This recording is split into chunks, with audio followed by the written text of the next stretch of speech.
I think it's being live streamed.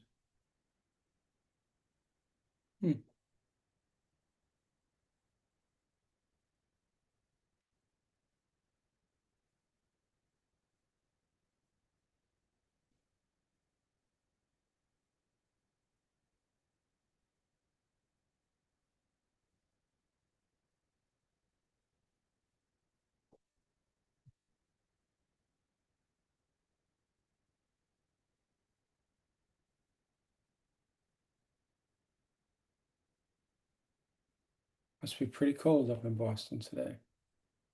Yeah.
I have to hit this little OK. It says this meeting is being live streamed. OK.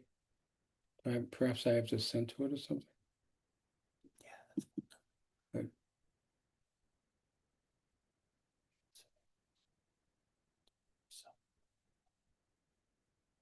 Oh, hold on.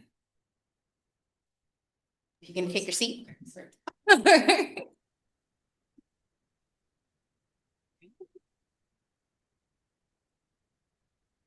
Good morning. It's an honor to call this session to order. Today is November 12th, and we are in session. I'll begin by reading a nomination letter into the record for Miss Ann Dawley. Dear counselors, I'm pleased to nominate Ann M. Dawley to the position of Clerk Magistrate of the Peabody District Court. I submit this nomination for the advice and consent of the Executive Council pursuant to Part 2, Chapter 2 of the Constitution of the Commonwealth of Massachusetts. Sincerely, Mara T. Healy. Ms. Dawley, thank you so much for joining us and welcome. I'd like to give you the opportunity to introduce anyone you have here present with you. Thank you. Yeah, I'll start again. Former Clerk Magistrate Kevin Finnegan, my husband Stephen Hamilton, my daughter Olivia Hamilton. Beside her is my brother Paul and my brother Jack. Thank you so much. And at this time, I'll introduce the counselors that are present with us in the room. We have Counselor Dawley here, Counselor Kennedy, Counselor Jacobs, and joining us, we have Counselor Civil. Say that again. At this time, I'd like to welcome up your witnesses to provide testimony. We'll begin with your first witness who has joined us virtually, retired Justice James Barretto. He's the former presiding judge of the Peabody District Court. Mr. Barretto, can you hear us? Yes, I can. And Counsel, thank you very much. Good morning. My name is James Barretto, and I first want to thank each of you for allowing me to appear virtually this morning. I consider it a great privilege to appear before the council and speak on behalf of an extraordinarily qualified nominee for the position of Clerk Magistrate of the Peabody District Court. Clerk Magistrate Ann Dawley. For almost 16 years, I served on the district court, the last 11 of which as the first justice of the Peabody District Court. Of course, the clock slows for no one, and this past July, I retired on reaching mandatory retirement age. Thanks to the generosity of many people, I had a wonderful send-off with retirement and portrait ceremonies, and in many ways, those ceremonies were a dream come true and an ending to a journey that began just a short distance from where you are sitting, all the way back in 1974, to date myself. A journey on which, interestingly, I was accompanied by a young man, barely in his 20s, who hailed from Everett, who, after 45 years of friendship, recently reminded me that I had only 4 minutes to make my case. Used a minute and a half. As gratifying as my retirement was, at the time I left the court, I knew there was unfinished business. And in truth, there remains one more critically important event that only this distinguished body can accomplish. An event that would ensure the continued success of that court for perhaps as long as another generation. And that, of course, is the confirmation and consent of Governor Healey's nomination of Ann Dawley as the Clerk Magistrate of the Peabody District Court, succeeding the man who was wise enough to appoint her as First Assistant Clerk Magistrate, retired Clerk Magistrate Kevin Finnegan. During my 11 years as First Justice, I've spent countless hours with Ann. Those days, weeks, and years unfolded in a variety of contexts. In the first session, where almost everything under the sun can and usually does happen, in the litigation of innumerable motions, both civil and criminal, and in jury trial after jury trial after jury trial, not to mention a once-in-100 years pandemic that stressed our court to the breaking point. Throughout all of that, Ann was at my side and the side of all the associate judges who sat in that court. I marveled at her mastery of the law and the rules of civil and criminal procedure. She's not only a talented attorney and clerk, but she's actually done the job at a level that I can only describe as expert. In addition to her exceptional professional qualifications, her work ethic is second to none. She's there working with talented colleagues and staff until the day closes and back early the next morning to do it again. There's nothing that Ann Dawley won't tackle, even complex mediations at my specific request. For over a decade, I've watched her juggle multiple, often conflicting demands, and she's done it fairly with a sensitivity to the needs and dignity of all. Now, while her qualifications for the position of Clerk Magistrate are, at least in my view, possibly unequaled, certainly among the very best, there's another quality that Ann Dawley epitomizes and most certainly would bring to this position. It's a quality that can't be captured on a CV or in a resume. It's that something extra, something that you either have or you don't have. And that's Ann's ability to understand at a deep level, viscerally, that those who approach the clerk's counter or appear in the courtroom, that may be their first appearance in a court of law, or might be even their most terrifying moment or experience. And whether it's at the front counter, in the courtroom, or in other circumstances, I know and have seen that she has treated and will continue to treat every individual as if that person is the only individual before her office or that court.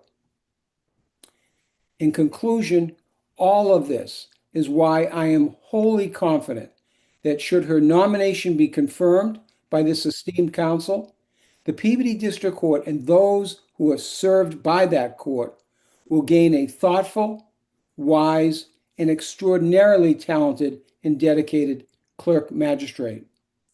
And finally, if I may, on a deeply personal and closing note. Should she be confirmed by this body, I would consider my work as Chief Justice complete. Thank you. Me? You may, Counselor. Judge Barretto, he's referring to the fact that we started as pages to get up here when we were kids. Ray Emerald was just in the room a minute ago. You missed him? I didn't miss him. Now that you're retired, he told me there's openings still for pages if you want to come back. Something to relax, right?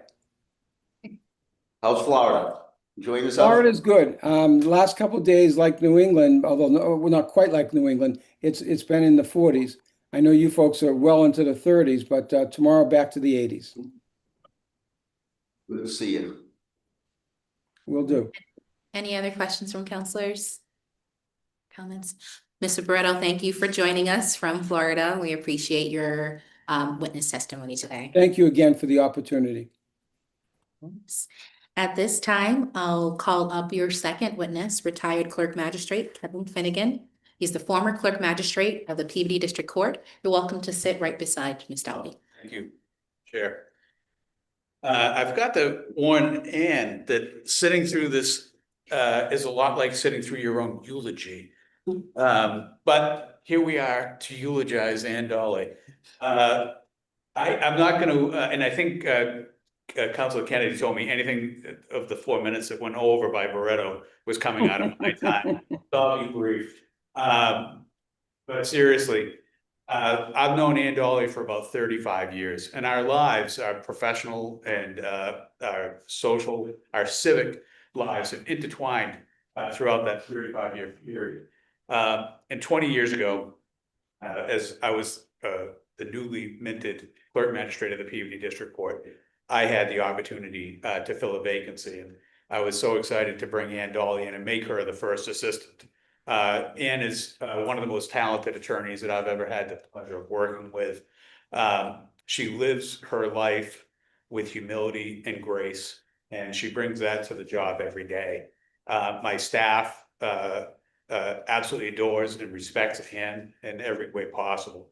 And I say this in all honesty, Ann was an equal partner with me for the last 20 years in running the Peabody District Court. There was rarely an instance that I would ever make a major decision, whether it be the implementation of a new policy, trying to figure out how to implement a recent decision by the SJC, or as Judge Barretto mentioned, the daily reinventing of the wheel during the pandemic. Ann was right by my side at every step of the way, and it was rare, if ever, that, in my opinion, would differ from hers. So she was an equal partner with me for the past 20 years, and her confirmation to this position will be a continuation of the work that she's done for the past 20 years. And I think that, as Judge Barretto noted, it'll be, I think, a fitting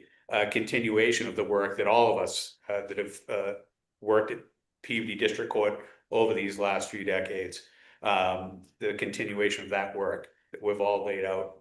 So with that, I'm happy to answer any questions that you may have. And thank you for the opportunity to speak today. Yeah.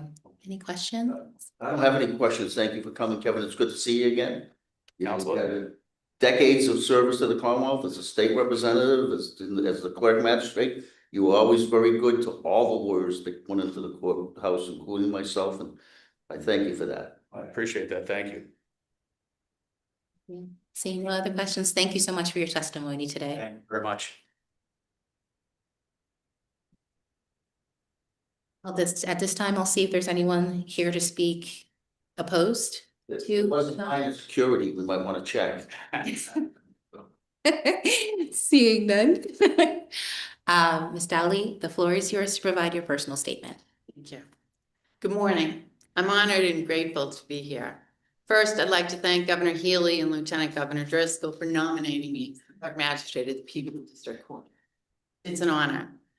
I'd also like to thank each of you, the members of the Governor's Council, for taking the time to meet with me or call me or reach out to me prior to this hearing. I'm also grateful to the members of the Judicial Nominating Commission for advancing my application, and to the Governor's Legal Counsel, Jesse Boudou, Deputy Legal Counsel, Derek Hasselheim, Legal Program Coordinator, Kimberly Baptiste, as well as Governor's Council Administrative Secretary, Sonia Altamarino, for all of their time and all of your assistance. Finally, I'd like to thank my predecessor, retired Clerk Magistrate Finnegan, as well as First Justice Barretto, for supporting me not only today, but also for their mentorship and their endless encouragement throughout my entire career. I'd like to tell you a little bit about my background. I was raised in the city of Revere in a large, close-knit family. I'm one of 8 children. We were fortunate enough to have parents who instilled in each of us a strong work ethic and cultivated a warm and loving home environment, nearly always filled with family and friends. That environment lent itself to developing close bonds with all of my siblings, as well as our community. It was a home filled with a lot of love. My parents were high school sweethearts. They married when they were just 20 years old. My father worked for the telephone company for 45 years. And in addition to running our household and managing 8 children, my mother somehow managed to operate a small business when we were a bit older. Neither of them attended college, but for my siblings and me, pursuing our education was a priority and expected. Empathy for others and public service were also central in my upbringing. I'm proud to say that nearly every one of my siblings has worked in public service at some point during their careers or has volunteered in public service throughout the years. I'm a graduate of St. Mary's High School in Lynn, Salem State College, and New England School of Law. I was exposed to public service first when I was just 13 years old as a volunteer tour guide in this very building in a summer program sponsored by the Secretary of State. Later in life, I would return to the State House and work as a legislative aide for 7 years in the Massachusetts State Senate. And during that period, while working full-time, I attended law school in the evenings. In total, I've worked in public service for 33 years with only a brief few pauses to practice law as a sole practitioner. My husband, Stephen, is currently a captain on the Newburyport Fire Department and has spent the past 42 years in public service as a first responder. Public service is clearly something very important to both of us. We're the proud parents of one daughter, Olivia, who's now 24 years old and currently pursuing a doctorate at Mass General Institute of Health in occupational therapy, a career in which her genuine empathy and compassion for others will be practiced every day. After I graduated from college, I worked as a caseworker at the old Charles Street Jail in Boston. My office was a jail cell on the lower level of that facility, and the experience was eye-opening. At the time, the jail was often overcrowded, and my job was primarily to work with the detainees who had been held on bail to secure their release by contacting their friends and families or anyone who might post bail for them. It was the first time I understood the impact of bail on a person's life and liberty, particularly when that person is of limited means. Over the years, I've been fortunate enough to have many great career opportunities. When the legislature established the Sex Offender Registry Board as a state agency, I was appointed as the chairperson and executive director to implement the newly enacted statute and create the new state agency. It was a daunting task.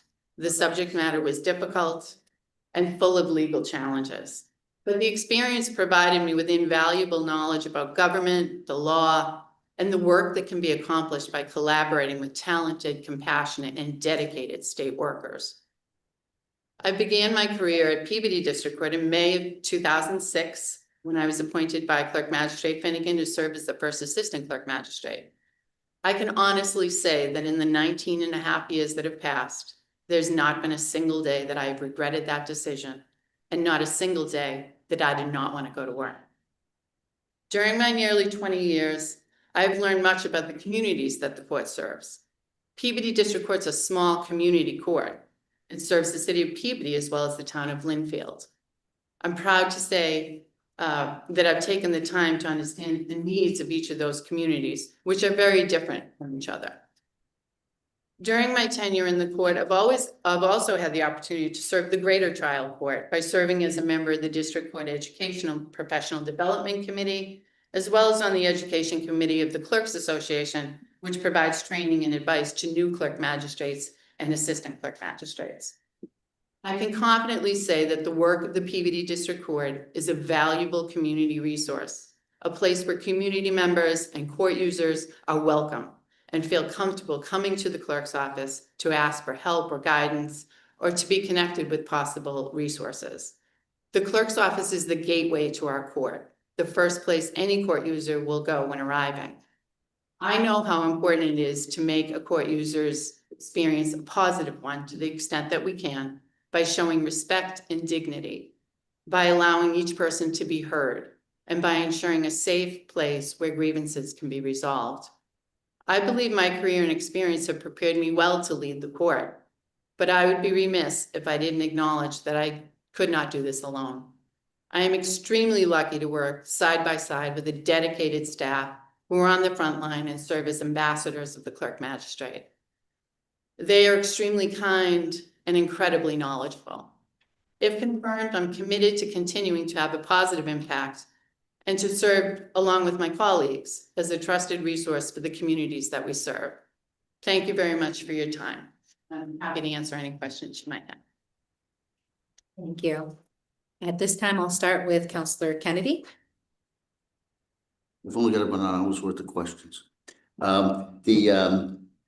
I've known your brothers for a very long time, the former Chief Justice of the District Court and former First Assistant District Attorney in Essex County. And as I've said to them many, many times over the year, I'm going to repeat again, the only Dawley I actually cared about was you. It's the most helpful. They went, you know, they were okay, but you've been doing a great job for the whole time I've known you. Fantastic job. And you know, I'm thrilled that you're here. Councilor Iannella said he's a big supporter. The Councilor Ferrara, they're both out of town this week. They're gonna be back to vote for you next week, and they both told me they're going to. So that's 3. You gotta work on everybody else. I'm all set. Thank you, Counselor. Counselor DePaulo. Thank you, Counselor. Good morning. Congratulations. I don't have any questions either. You come, obviously you've done the work already, so we know you can do the job and everyone has positive things to say, including Counselor Ziegler and Counselor Kennedy as well, who both have reached out to me about you. Councilor Ziegler has been on board from the first minute too. Big support. Yeah, so I have no questions. Thank you. Thanks. Counselor Jacobs. Thank you. Good morning. Congratulations on the nomination. Your resume demonstrates how much you've achieved, and it's very impressive, all the things you've been involved with. I don't have a ton of questions. I have one question. Coming out of your application, you talk about the question is, what's the greatest challenge facing the court? And so you talk about Peabody District Court does not host any of the specialty courts. And so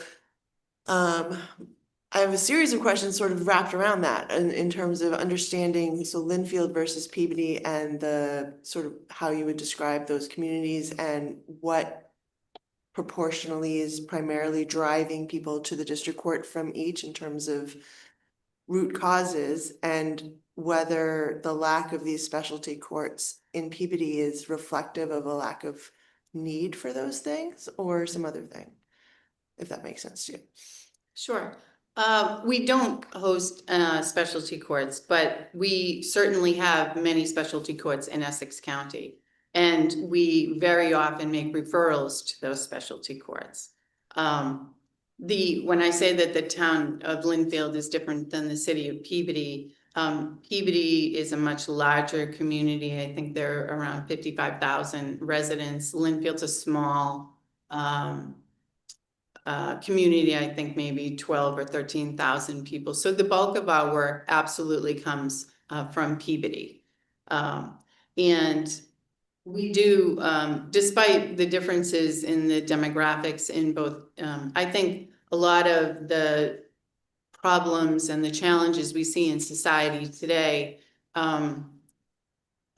we see in the district, in Peabody District Court from both communities. They're not immune to substance use disorders, to mental health issues, to domestic violence. So the issues are the same. The volume is different.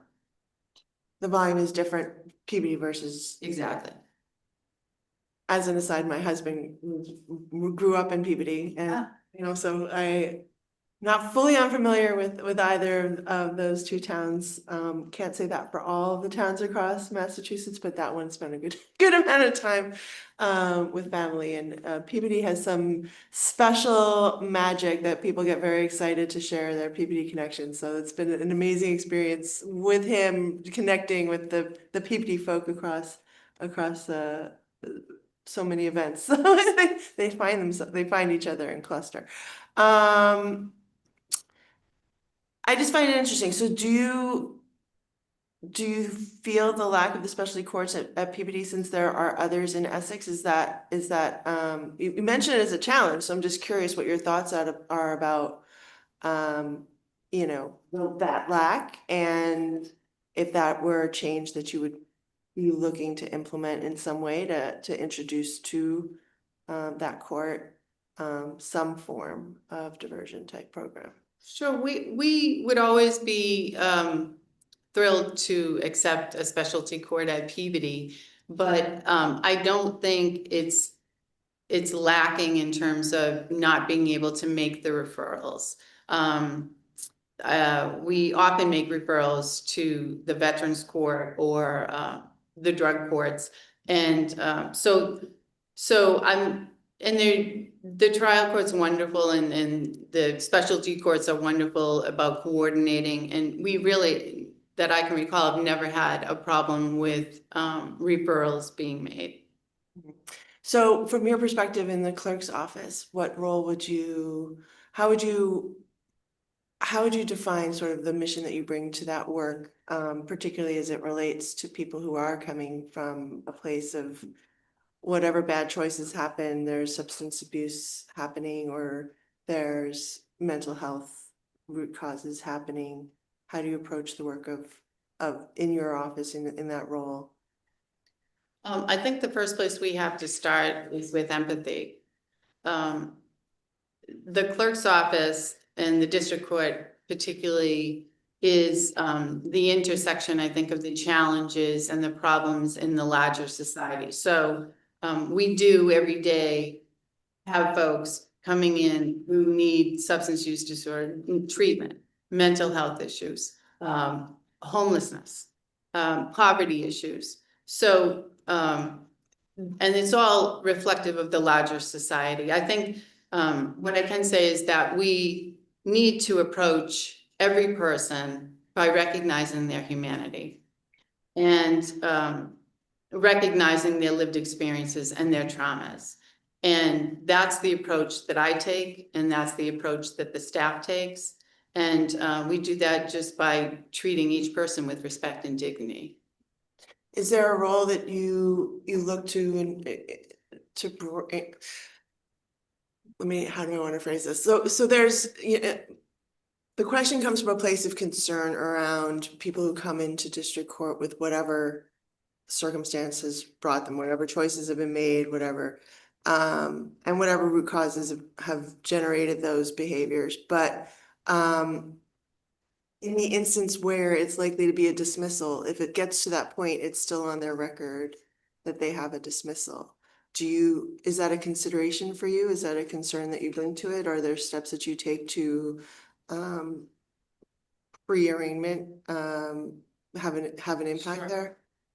So I always like to say, my goal isn't to create a criminal record for you or to add to your query, which is why I think in the clerk magistrate role, it's so important at a show cause hearing to take advantage of the opportunity to be creative, to recognize particularly younger offenders or less serious offenses, nonviolent offenses, and recognize that there may be alternatives to issuing a criminal complaint that would result in this person having a criminal record, regardless of whether it shows it was dismissed or not.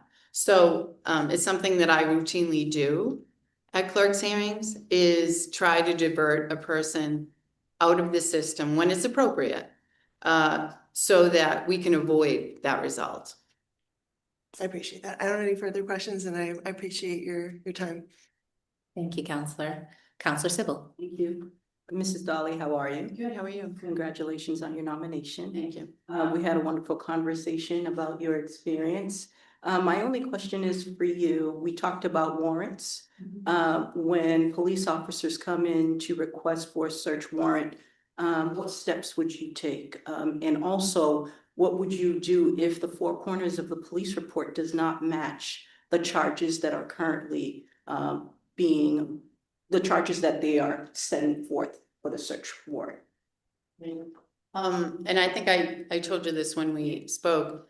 I think one of the most serious and consequential actions the clerk magistrate can take is to issue a warrant. I think allowing law enforcement to enter a person's home or even to search our phones in this day and age is incredibly intrusive. And so I have never taken that lightly. I have tremendous respect for law enforcement. They have a very difficult job. I work very closely day to day with the law enforcement officers in my court, and we have a wonderful working relationship. But at the end of the day, my role is different than theirs. And I am not afraid to point out when an application for a search warrant falls short. It doesn't meet the requirements set out by law. I'm not afraid to sit down and tell them that, but I'll also take the time to explain to them where in the application that I think it falls short and give them an opportunity to do further investigation if they choose to. And I've done that more times than I can count. You have heard of wonderful things about you. And I know your counselor, Ziegler, she is very in support of your nomination, and I'm happy to hear that, as well as my friend here, Counselor Kennedy. He spoke really good things about you, so I'm very comfortable in voting for you as well. Thank you. Counselor Dawley. Thank you so much. Yes, Counselor Ziegler is a big supporter of yours, but Counselor Kennedy, I had to tell him to stop calling me. Huge supporter of yours. I really enjoyed our conversation. I really appreciate you taking the time to speak with me. Judge Barrero was right. You are extraordinarily qualified. I felt a little silly, frankly, asking you questions, as I told you, because you're so obviously so well qualified for the position. So I just want to take the opportunity to help educate the public. I was very impressed with the work you did on managing the Draeger cases. And I think that that was some of the finest work that our criminal justice system has done, frankly. So could you just educate folks about how that happened and what it was? So in 2015, a legal challenge was brought challenging the scientific reliability of the breathalyzer, a specific breathalyzer machine that was being widely used in the Commonwealth. And what happened is there were probably over 500 cases in the district court that got consolidated into the legal challenge, and then another maybe 200 or so from the Boston Municipal Court that also got consolidated. I was asked to be the clerk for that consolidated litigation. So because there was such a volume of cases, I was the point person for all of the attorneys and all of the filings and scheduling. And so that was 2015. In 2017, the actual Daubert Lanigan hearings, the hearings were held over, I think, maybe 10-day period to take evidence on the scientific reliability. And Judge Robert Brennan, who's now in the appeals court, he was assigned as the judge in charge of that. And that was 2017. Fast forward to 2025, and we're still in the litigation, albeit the substantive decisions have been made. But it's something that I thought would be an interesting assignment, an interesting topic. And now we're 10 years later, and I still am the custodian of all of the files, all of the evidence, all of the expert reports. And I think that we're nearing the end. Very impressed. I appreciate all your public service. I look forward to voting for you next week. Thank you so much. Madam Chair, can I make one point? You may, While Counselor. you're sitting here, Vince Demore texted me and told me how helpful you were at the litigation for both him and Joe Bernard. So I was gonna point that out anyway. You brought it up, but as we were sitting here, you got that text. Thank you, Counselor. So, I have, one question for you. We had a lovely conversation. Thank you for welcoming me to the Peabody District Court. Counselor Kennedy joined me as well. And for me, it was impactful to be there within the court and to see how the office functions, to see the respect that the staff has for you in that space. Mr. Finnegan, they left your office alone. I just want to let you know that. If you want to go back as a, assistant, you could, I guess. But it's clear in speaking with you that you have a refreshing take on the role. You know the importance of the clerk magistrate. This is the first face that people see. That office is the first impact that people have and first window they have into how they're going to be treated, how they're going to be received within the court. So it is monumental that the staff operates efficiently and expediently where the situation allows. Just recently, within the last month, there was a story that came to light about a assistant clerk magistrate in Salem District Court that was indicted for fiduciary embezzlement. That is not something that is common within the court system, but it raises some questions around bail reform and how we need to approach that moving forward. You and I did have a conversation about that, so I wanted to have that conversation in public forum and to get your take on bail reform and how you would approach that. So what you're referring to is the out-of-court bailing process that many assistant clerks and bail commissioners do. And it's disheartening when you hear stories like that. I'm not privy to all of the details of that, but I have read in the media what you referenced.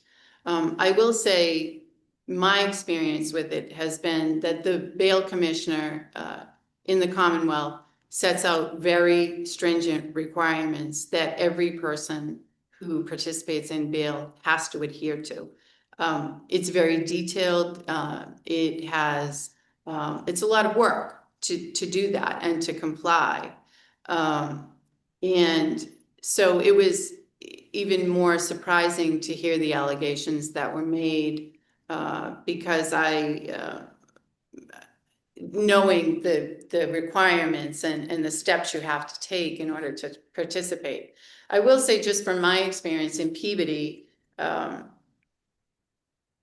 think that scenario would be unlikely to happen because we are fortunate enough, we receive almost all of our applications for criminal complaints resulting from arrests electronically.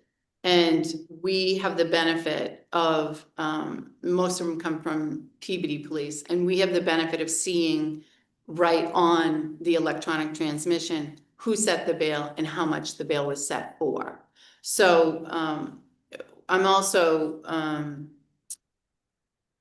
benefit from the fact that Peabody is a small court. So our volume is not nearly as high as, some of these really big high volume courts. So when we don't have the information we need about whether a person was released on recognizance or a bail was set, we will always reach out to the person who was assigned bail before that person gets arraigned to ask, did you release this person or did you set a bail on this person? So we have the luxury of doing that in a small court. And that, coupled with the fact that we do get the information transmitted to us electronically, is another check and balance on the system. But it is disheartening to hear those allegations. Thank you for your answer, and I appreciate you answering that in a public forum. I think it's an important conversation to have. And why I bring that up is it's clear that you have an attention to detail that's necessary for this role. clerk magistrate, being, as I said, for me, it's such an important role into how the court functions. I am a big supporter of your nomination. I did reach out to my fellow counselors, as they've mentioned, to let them know that, because we need to see people who are ethical within this seat. We need to see people who are strategic and who have strong supervisory skills, right? Because there is a large administrative piece to this role. I do see that in you.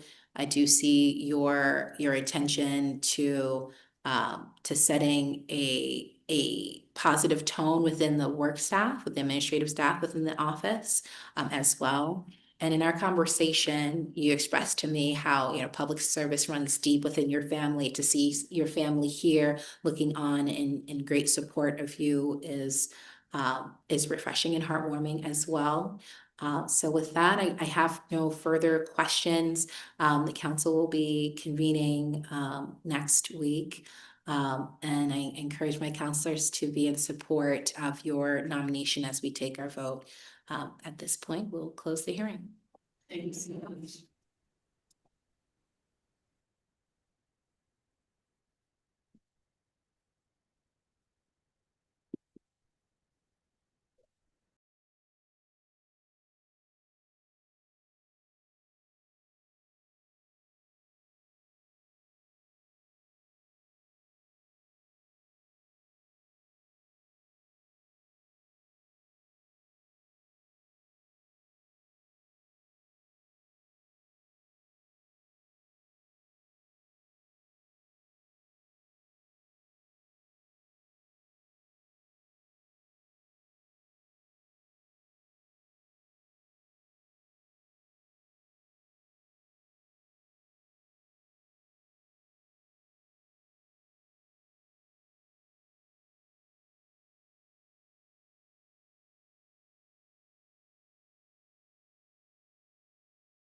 All right, so I will call this hearing of the Governor's Council to order.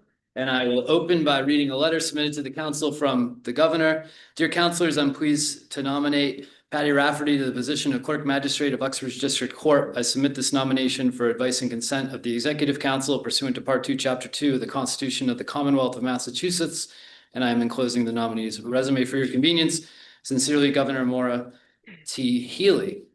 With that, we can get right down to business. I know you have assortment of folks you brought with you in support of you today. If you'd like to, you can introduce those folks. And then we can move into the two witnesses that you've brought. And I understand one of them will be joining us on Zoom. Yes, thank you. Right. Yes, thank you, sir. If I could, I would do in my statement, I'm gonna do my formal introduction for my individuals here today and my witnesses. So if I Sounds good. call the first witness, sir. Yeah, that sounds Thank great. you very much. The first witness I'd like to call is Clerk Magistrate Courtney Price, who's appearing on Zoom today.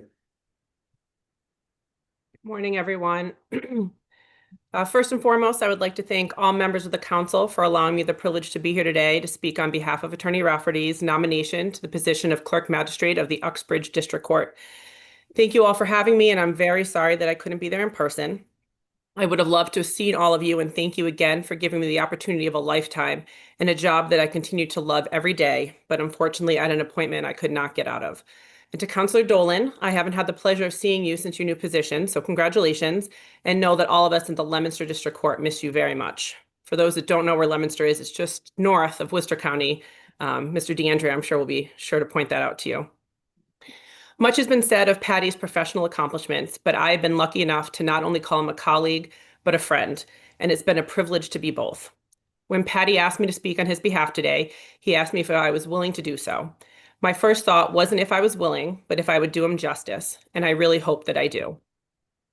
I can go on for hours as to the reason he is the perfect choice, but I know no one wants to listen to that. Thankfully, I was raised on quality over quantity, so we are in luck. Along with that theory, I think Patty is the perfect example of quality over quantity. While he may not have the quantity of years, the quality of years he has is remarkable. I have known Patty in many of his roles, as an intern, a prosecutor, a defense attorney, an assistant clerk, and a friend, and he has been impressive in all of them. He was always prepared when he appeared in court. He was always thoughtful when presenting his case, his position, a plea offer, or an argument. He was always eager to do his best for his client, for his victims, for his supervisors. He treated everyone in the courtroom with the same high level of respect, from the litigants to the judges, and I know he will continue that through his years as clerk of the Uxbridge District Court. In my time as clerk, I've actually covered the Uxbridge District Court, and I know that Patty is the caliber of clerk that court deserves and will continue to thrive with. On a more personal note, I've also watched Patty flourish as a husband and father. Watching him fall in love with Amanda and gush over the birth of his boys, and the announcement of yet one more on the way, has been a joy. Seeing the love and respect he has for all of them is another testament of his character. And while I know that he suffered the incredible loss of his father at a young age, it is remarkable at how he has taken that loss and turned it into a motivating factor to become the remarkable man that he is today. I am confident years from now that Governor Healy will look back on this nomination with pride at the quality pick she made to run the Uxbridge District Court. I am confident years from now that all members of this esteemed council that vote yes for Patty's appointment will be proud of the quality candidate their vote put in place. I'm confident that years from now, all members of the Uxbridge District Court, the clerk staff, the probation department, the security department, the litigants, the victims, the judges, the bar advocates, the private counsel, everyone will be proud of the quality leader that they have in place. And I'm very confident that I will still be proud to have the quality of colleague and friend that Patty Rafferty is in my corner for many, many years to come. Thank you, and I open up any questions that anyone may have. Thank you, Clerk. Yes, Councilor Dolan. Thank you. Courtney, I just want to say it's wonderful to see you. I'm sorry that you couldn't be here as well, but I know you always have your priorities right. If Patty Rafferty learned from you, he learned well. And please tell everyone in Leominster that I miss them and say hello. I absolutely will do so, Councilor Dolan. Again, I'm sorry that I couldn't be there today. Thank you. Any other councilors? Good to see you, Madam Clerk. Good to see you as well. Again, I wish I could be there. This was a quick turnaround for Mr. Rafferty, so Next time I hope to be able to have a little more time to get there in person, but I couldn't be more proud of him. I wish I could be there to see this unfold in place, but he is really, truly incredible, and I'm so proud of him. Madam Clerk, thank you for joining us on short notice. You're doing a great job in Leominster, and I know the council appreciates your input. Thank you so much, Councilor DiPaolo. Good to see you. Thank you. Thank you, Clerk Magistrate Price. Absolutely. Amazing.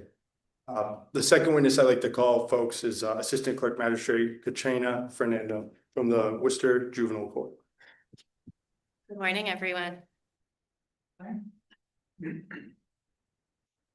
Esteemed counselors, it is an honor and a privilege to speak as a witness for my friend and colleague, Attorney Patty Rafferty, and I want to thank you for giving me that opportunity today. I've had the privilege of working with Attorney Rafferty in a few different settings over the past several years, starting in 2016 when he began as an Assistant District Attorney in the Worcester County District Attorney's Office.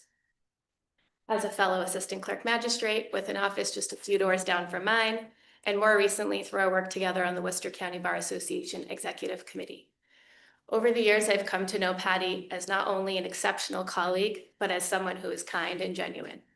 He has a calm, steady way about him that immediately puts people at ease, whether it's a member of the public, attorney, police officer, or colleague who needs guidance or support. As an Assistant District Attorney, Patty was the prosecutor that every defense attorney was on their case. He was thoughtful in the way he handled his cases and truly understood all the moving parts, especially when it came to dealing with victims and the public. As an Assistant Clerk Magistrate, working in a busy court, Patty has developed a remarkable ability to prioritize and manage multiple demands at once, all while maintaining patience, professionalism, and sense of humor. He's not afraid of the heavy lifting when it comes to the job either, whether it's long hearings, challenging cases, or stepping in to help others without being asked. I've personally observed him on numerous occasions in the lobby, seated on a bench outside the clerk's office, or at the counter in the district court clerk's office, listening and providing thoughtful assistance to each litigant, attorney, or officer that has occasion to meet with him. What stands out the most from these observations is his empathy.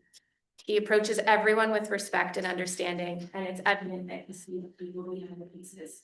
And that compassion shows in how he carries himself and how he makes decisions. It is also evident that Patty has earned the respect of his peers. His nomination and election to the Executive Committee of the Worcester County Bar Association speak volumes about the confidence his colleagues have in his leadership, professionalism, and character. He's the kind of person who makes the people around him better, dependable, kind, and deeply committed to helping others. On both a professional and personal level, I think he represents the very best of what we hope for in our courts. I'm proud to call him a friend and colleague, and I wholeheartedly support his nomination. Thank you. Thank you. Any comments from the council?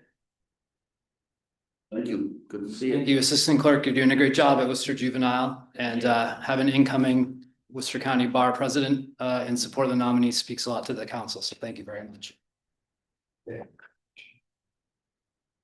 Yes. Thank you, Councilor DiPaolo. All right, so good morning, everyone. It's truly an honor to be here today in such a historic venue and to sit before this honored Governor's Council. I want to thank Governor Healy and Lieutenant Governor Driscoll for this nomination.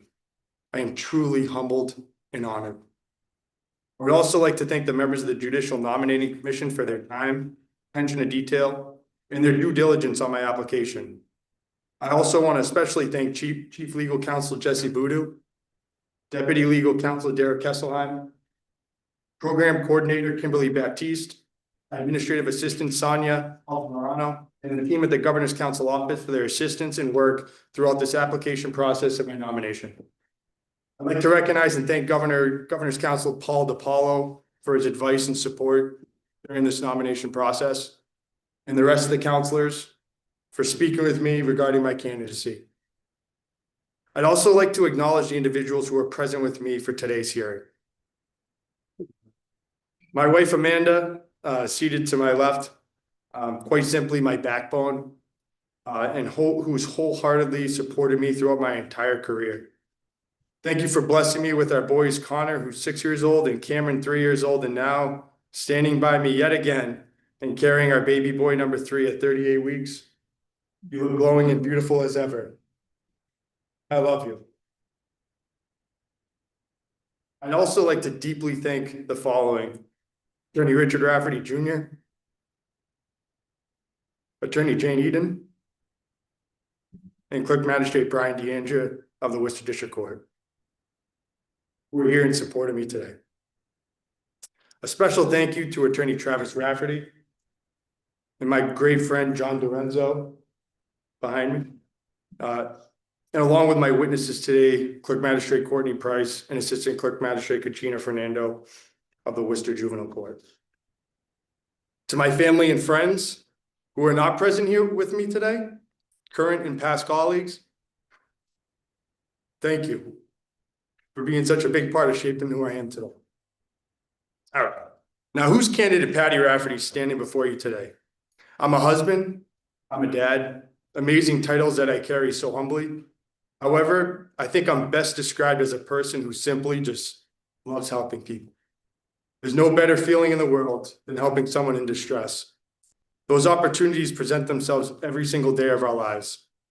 It's a choice to help, but for me, it's a passion. My desire to serve others comes from my upbringing and working class family roots. I was raised by my beautiful and wonderful mother, Joan Kelly Butterfield, watching at home today, and my late father, Michael P. Rafferty. An honor to echo his name in this chamber. They taught me the fundamental life lessons regarding work ethic, respect, and dignity for others. My parents believed in the value of education and the commitment to a college degree, making a required expectation in our household.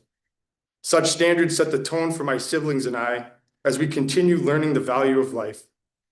I owe so much to my beautiful sister, Kaylin, watching in California with her class, and my brother, Liam, watching with his family in Florida. Thank you for teaching me the value of loyalty and love.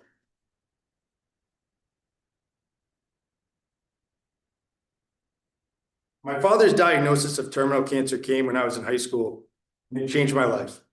I learned the lesson of loss at an age when I was not ready, but the outreach and kindness of others taught me what's really important in life. Being on the receiving end in a time of need allowed me to begin to understand the value of empathy and dignity. Such lessons have prepared me for this moment today. This powerful lesson regarding the delicateness of life propelled me to attend law school. I'm proud to say that I was a night student, juggling full-time employment throughout my years of studies. I'm honored to sit here and state that I was the first evening student in the history of Suffolk University Law School to complete and graduate with an accelerated JD and LLM in taxation. My legal career over the last several years has been an incredible journey and extremely fulfilling. Practicing almost exclusively in the district court, I've dealt with individuals in times of tragedy, fear, heartbreak, and triumph. I've handled substance abuse and mental health disorders, not just as an empathetic prosecutor, but as a family member. Through my capacity as a defense attorney, I've seen firsthand the collateral consequences of the criminal justice system with respect to individuals' licenses, their employment, or housing. Such experience working on both sides of the aisle provided a confirmation to me for my desire to want to assist people in crisis. Seeking such fulfillment led me to my current appointment as Assistant Clerk Magistrate of the Worcester District Court, where I have the opportunity on a daily basis to make a difference in another's life. With respect to this nomination, I can make the following commitments to you. If approved by this body, I promise I'll wake up every single day the most humble, kind, patient, and understanding leader of the Uxbridge District Court. I will work with my staff as a unified team and will lead by example. I promise to be a professional, patient, and listen to every patron who steps in the trial court in search of services. I promise you I'll be fair, respectful, and I will never be afraid to make the right decision. As I close, I want to reiterate my desire to serve the public and do the work of the trial court. If confirmed in this nomination, it would be the greatest honor bestowed upon me and my family. Thank you for your time. Thank you, Attorney Rafferty. We appreciate that. I'll pause to see if there's anyone here to speak in opposition to the nominee. There being none, we'll begin as we customarily do going around the council in sequential order by district. So we'll start with District 8 Counselor Jacobs. Good morning. Morning, I Counselor. appreciate your statement. It actually aligns with the very positive description that I received from your resident counselor.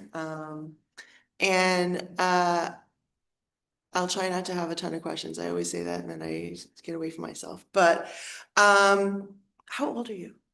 I'm 36 years old. It's a lifetime appointment with no fixed retirement. So I'm interested to hear your thoughts about that kind of a long-term appointment.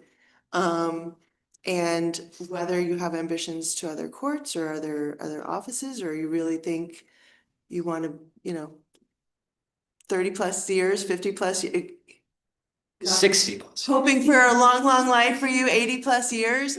What are your thoughts about that? Well, I think being appointed a clerk magistrate is not just an honor, but it's something where every day you wake up, it's a different day. I understand your question. It's a very great question. But to say it quite frankly, being a clerk magistrate, you wear so many different hats. Every day is so different. When individuals walk into the Worcester District Court now, you never know who you're going to speak with. I speak with people on a weekly basis. I speak with individuals the first time they've ever walked into a court. Could be their worst day of their life. So you never know what's going to happen every day, and that's what's so great. I think it really solidified that this is what I want to do from my prior experience. I've done a lot in the last 10 years. As assistant district attorney, I spent 6 hours a day in the courtroom, and I watch what the clerk's office does and how it functions. And when I became a defense attorney and representing individuals, I think the collateral consequences I saw in representing individuals with criminal charges, it made me a stronger candidate for something like this, because I understand the discretion used in this type of position, but also the decisions that have to be made. So I feel very confident this is what I want to do. I want to do this for a very long time. But again, just with the different roles that the clerk does in regards to reviewing arrest warrants, doing CMVI appeals, small claims cases, it's so different. So I feel very confident. This is what I definitely want to do the rest of my life. So I am not familiar with Uxbridge. I'm only a slightly bit more familiar with Worcester, living in Western Mass where I do, and not being originally from Massachusetts. So from your description in the application, I'm getting that Uxbridge is kind of a small rural type of a place, or? If I was going to compare it to the Worcester District Court, yeah, definitely. Busy. It's a busy court, but well, so here's where I'm coming from. So I do represent a very large region of a lot of rural communities where they may have a busy court, but there's people coming to the court from farther, more rural, and transportation issues can be a big issue. I hear a lot from domestic violence survivors about the dangers of getting to court, not just but if you're waiting for a bus and someone sees you waiting for a bus, everyone knows everyone's business and kind of know you're going to court it becomes a dangerous moment. And there are other dangerous moments that present themselves in the course of going to court. Things like, some courts have a lot of visibility and who's coming and going from the court or standing in the lobby or whatever and can see in from the windows. There's, incidents of violence in the parking lot after, things like that, where I'm curious about your thoughts and your experience talking to people who've experienced those kinds of things to kind of think about procedurally or from a, just management of the court in the interest of most safe in those sorts of situations, what your thoughts are. Yeah, no, absolutely. I mean, number one, I can tell you the Uxbridge District Court doesn't have much cell service around there. So, just adding that additional issue in regards to just people trying to get out of there and trying to get rides, I'm aware of that as well. I think one of the main things that I would like to more or less continue with the Worcester District Court's doing is using the virtual platform to try to resolve those issues. I can tell you that I routinely conduct probable cause hearings, what also called show cause hearings for criminal complaints that are filed by the police where the accused is not arrested. We conduct those on Zoom. I've done up to 20 hearings a day. There was some, I wasn't there for the beginning when it was first introduced in the office of the Worcester District Court. But I've been able to be there for, helping resolving, future issues and making it more of a streamlined process.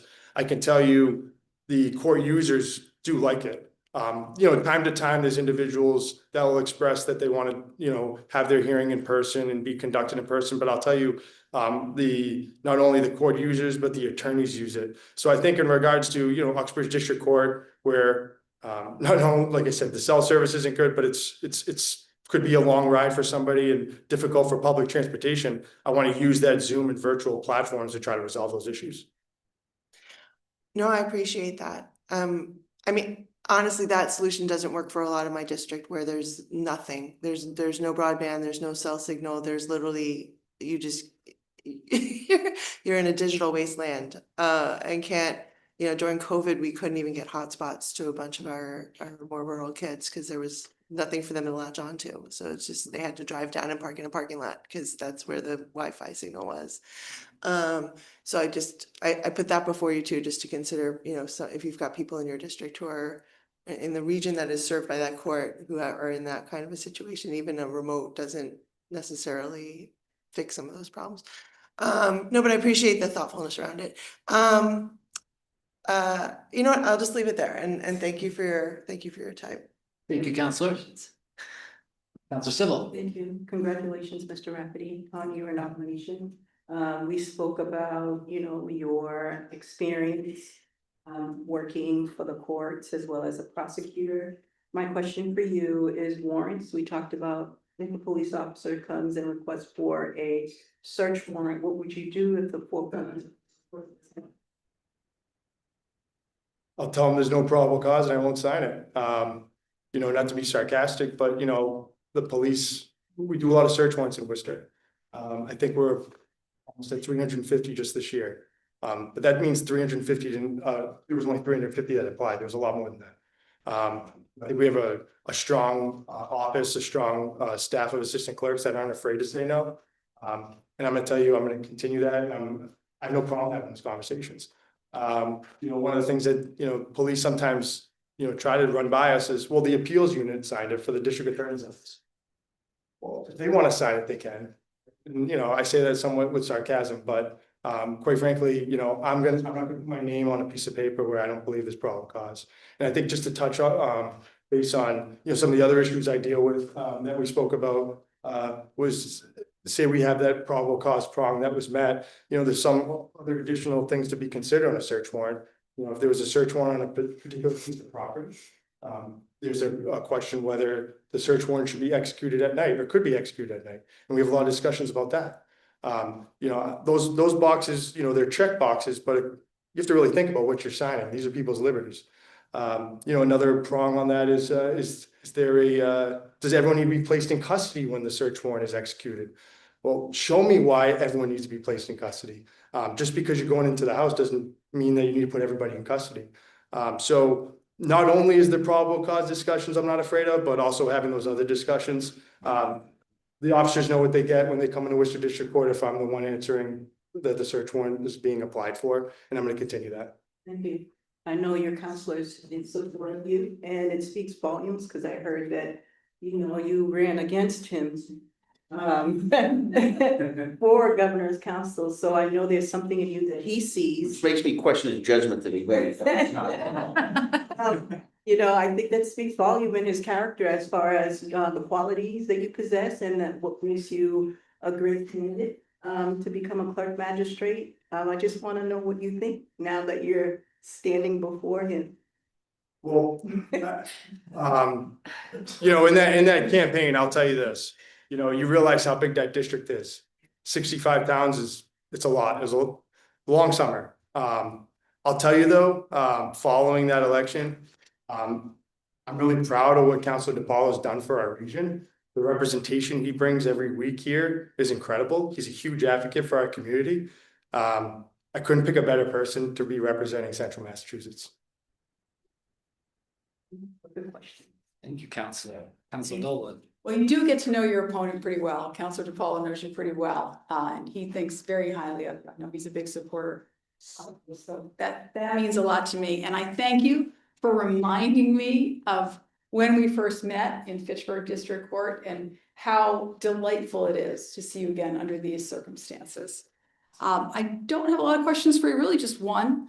I think you're well qualified. I think you'll do a terrific job. I do think, as we talked about, the position of clerk magistrate has gotten a lot of bad press. And so I like to help educate people about what they do and how essential it is, just so people understand. So I want to ask just about one thing, which we talked about, which is that civilian complainants are not entitled to a hearing. I think a probable cause hearing. I think most clerk magistrates generally do have that hearing. So I just wondered if you could talk about what your view of that is and what you would look for in determining whether to have a hearing on a civilian complaint. No, sure. I mean, you know, a lot of interactions are reported to the police every day. You know, and sometimes the police aren't taking out a complaint. And what's great about Massachusetts is we're one of, I think, 2 states that has the ability for a private complainant to file a criminal allegation, right? But again, you have to weigh, you know, what's being filed and review it more or less on the papers. So, you know, as a private complainant, they don't have a right to a hearing, but as you stated, Counselor, sometimes it's best to at least schedule possibly something, right? After reviewing, right? I'm not afraid to say no. There's case law behind us not scheduling a hearing if, quite frankly, the complaint doesn't merit it. But, you know, I think all of us practicing in the district court, it's the people's court. People want to be heard. So I have no problem sometimes reviewing complaints, and if there's 4 charges filed and I find based off the complaint statement of facts that one of the allegations might have some merit, I'll schedule that hearing. But I'm not going to be scheduling hearings where, you know, I've had complainants come in and file over 70 criminal allegations. And in regards to something like that, I've reviewed that type of complaint. I redacted and gave them that hearing, right? So I think it's a really good part of the criminal process to have somebody be able to file a complaint because you know, they have the burden, they have to come into court, they have to provide the evidence and meet that probable cause burden. But again, it's not an opportunity for people to try to misuse that type of complaint in the future, or you know, trying to resolve their type of issues. So yeah, it is a wonderful part of the district court. I think it's very important that we keep it, but also monitor how people are filing. Thank you. And I just want to tell you, your statement was beautiful. Oh, thank you. I'm glad I made through it. I mean, I was concerned about my tears. I have no further questions. Thank you, Counselor. Counselor Ziegler. Thank you. So happy good to see you in person. Congratulations on your nomination. I just have a few questions for you. I appreciate the time that you took to be with me prior to this and have a conversation. You know, this role has a large administrative piece to it, right? You are would be overseeing a staff that has to set the tone for how the court receives anyone that walks through the door. And with that, you know, you're working with imperfect human beings, right? People make mistakes. How would you root out mistakes should they come across your desk from your team? So just more or less, how could you just repeat that? I apologize. How would you root out mistakes? Root out the mistakes? Yeah, yeah, sure. I mean, I think what's really great when we talk about the function of the clerk magistrate and the different roles, as you stated, Counselor, being the face, you know, and setting that tone, I think it's very important. And with respect to, you know, matters that come before us, are you talking about more or less mistakes made by accused or mistakes within our office? With your staff. Oh, with my, okay. Yeah, so what's great with the trial court, right, is that I've attended multiple trainings as an assistant clerk in regards to dealing with types of issues that come about as a manager. An assistant clerk is a manager within the trial court, so we do have trainings on that, you know. So with respect to different staff and different issues, you know, each each issue is going to be addressed based off, the set of facts. Essentially, if there's a situation where I feel that someone made a mistake, it might be a situation where I don't need to call them out in front of everyone. I let that situation pass. I get them in a private setting and we could talk about what happened, why they chose to do that and where to learn from, right? But then there's going to be opportunities or instances where that might need to be addressed, where if there was a mistake made, addressing that in front of the staff, not humiliating, not embarrassing, but making sure that that type of mistake is not going to be tolerated, for instance, in our court. And then again, in a private setting, or in appropriate individuals dealing with that issue. So essentially, it's going to be a case-by-case, fact-by-fact basis. But in regards to the policies and trainings that the trial court provides, I'm going to continue following this. I appreciate that. You know, in light of a similar question to Counselor Dolan, clerk magistrates being the role being more in the news, in the forefront, and people having a misunderstanding of the role. One of the functions has to do with bail, organizing the bail funds. And we spoke about this instance that happened in Salem District Court last month. Well, it happened prior to last month, but last month, an assistant clerk was indicted for fiduciary embezzlement. And that sort of shook up the integrity within that office. How would you approach conversations around bail reform? And do you have any ideas as to how you would regulate that within the office? Well, I'll tell you, when I read that article in the paper, my jaw dropped. Terrible for the brand of what a clerk magistrate does, because I'll tell you, the individuals I know, they serve with dignity, they serve with honesty. So I'll tell you the more or less the inability to even comprehend that someone would even do that in our position is mind-boggling. I'm for transparency. There's different layers within the trial court to make sure that that mistake or those types of fiduciary situations don't happen. What's great is I did bails last night. I went out twice after 11 o'clock last night. It's part of the job, but it's very important. People are arrested and, they have to be bailed out if it's appropriate. So at times we take the money. I guess what I'll tell you, Counselor, is I'm all for bail reform. I'm all to make sure that it's transparent. I don't want this ever to happen again, because I work too hard as an assistant clerk. The fellow assistant clerks and clerk magistrates that have been appointed to the court work too hard. And for someone to try to even take that and thought they could even try to get away with that is disgusting. So, some of the new procedures that are being implemented with Commissioner Kathy Coughlin is doing it electronically. Instead of these handwritten forms for bailing, we're using the electronic, where it's going to streamline it. Everything's documented within the computer. I'm all for that, because I don't want to read and see another article like that ever again. Appreciate that. And my last question is, for this role, should you be confirmed, you'd be serving for several decades. What type of legacy would you like to lead? My legacy, would be the man of the people. I just love people, and I think what I experienced, I'm as a teenager, really solidified that. As one of my witnesses stated, I'm in the hallway talking to a lot of individuals. I love being on the front line. A clerk on ground zero. I want to make sure that my legacy is, I was always for the people. I was always a listener. I cared. I treated people with kindness. I treated them with dignity. Really, that's what life's about.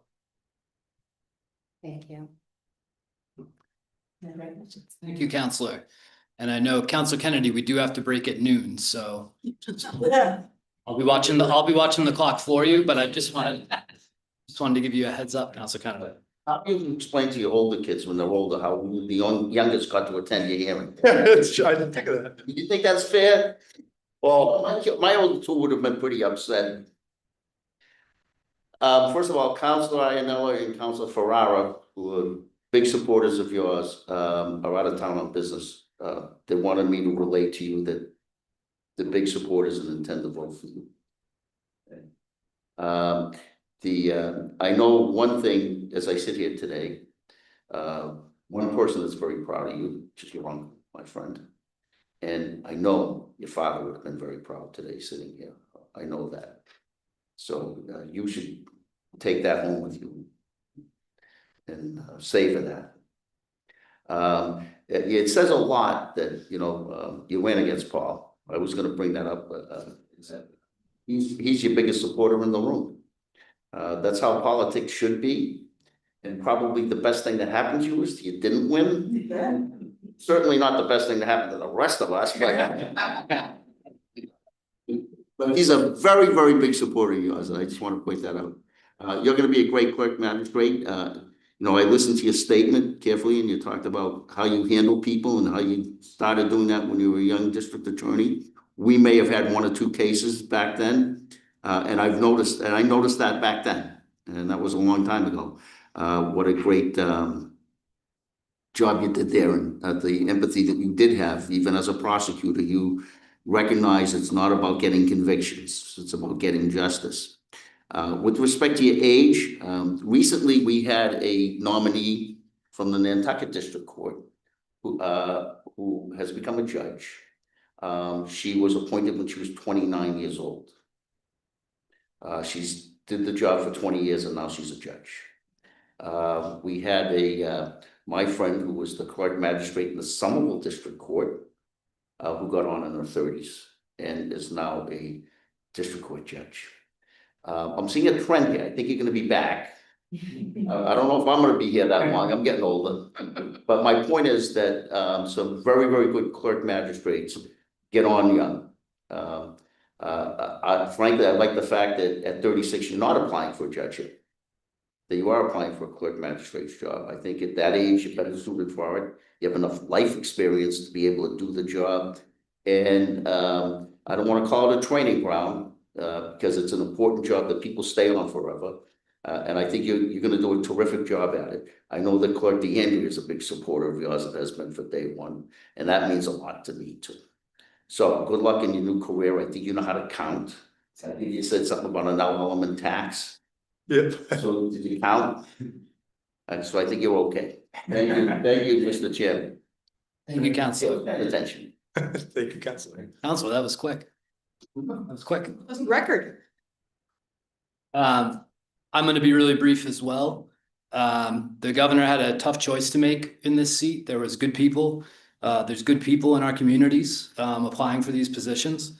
I think she made a good choice. I think anyone watching today who didn't know you, saw your statement, heard some of the things said about you, the way you conducted yourself at this hearing. I mean, you're incredibly earnest, you're humble. I think, you're great with people, and, the public, I think, will appreciate having you be the face of Uxbridge District Court. I think it'll be a welcoming courthouse, not just for the public, but also for the practitioners and all the folks who work in the courthouse as well. I certainly won't hesitate to support you when we put your name forward for a vote next week. And with that, I will close this hearing of the council.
Here, I'd like to recognize Counselor Kennedy for a prayer leading us in some reflections as well as a pledge of allegiance. Well, I'd like to take a moment of silence for all of the folks that have gone through such a difficult time, especially with SNAP recipients and people suffering from hunger in the world, and hope that finally Washington gets their act together and those folks are in a better position.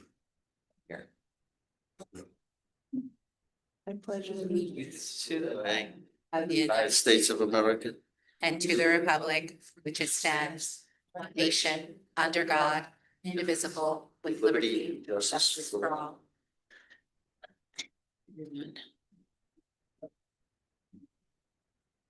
Thanks everyone for being here. I'd like to recognize Counselor DiPaolo for a motion to record advice and consent for the financial warrant. Well moved. Motion's been made and seconded. Seconded by Counselor Civil. Any further discussion? Seeing none, all those in favor? Aye. Any opposed? The ayes have it.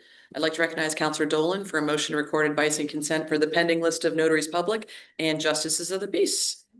Is there a second? Second. Seconded by Counselor DiPaolo. All those in favor? Any opposed? The ayes have it.